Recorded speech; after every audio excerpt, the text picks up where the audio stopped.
After CNN made contact via email, the cyber hackers agreed to a meeting on the island of Zhoushan, a major port for China's Navy, just south of Shanghai. Here on the second floor of this residential building, they operate a hacker's website.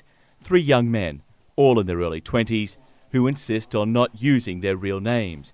No one wants to be identified. The apartment has cement floors and is sparsely furnished. Xiao Chen, his online name, tells me, no website is 100% safe. There are websites with high level of security, but there is always some weakness. They say their website has been operating for more than 3 years. They claim 10,000 registered users with 50,000 hits a day. Independent checks of the website by US-based computer experts confirm it offers useful advice and free software downloads for breaking into computer systems.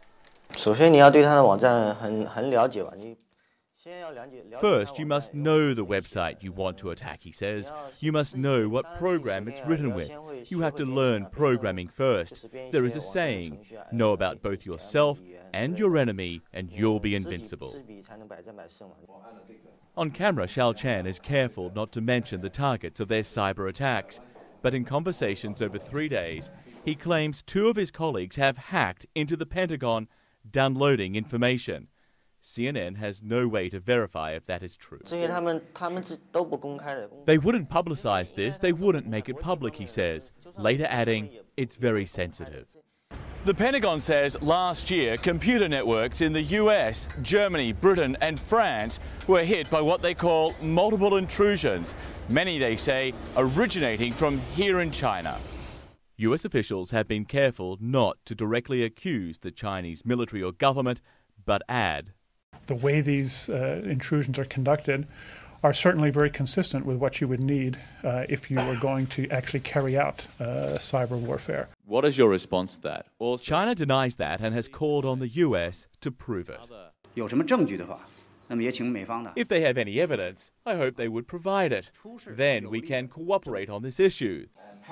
But the hacker we spoke to, Xiao Chen, says after his colleague's cyber attack on the Pentagon, they were paid by the Chinese government.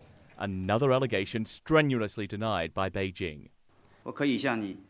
I'm telling you honestly, the Chinese government does not do such a thing. These hacker groups, in my opinion, are not agents of the Chinese state. They are sort of useful idiots for the Beijing regime, but clearly they represent the elite skills that are necessary to conduct these kinds of attacks. Experts say the biggest problem is actually proving where an attack came from, and that, they say, allows hackers like Xiao Chen to operate in a virtual world of deniability. And across China, there could be thousands just like him, all trying to prove themselves against some of the most secure websites in the world. John Vos, CNN, Zhoushan, China.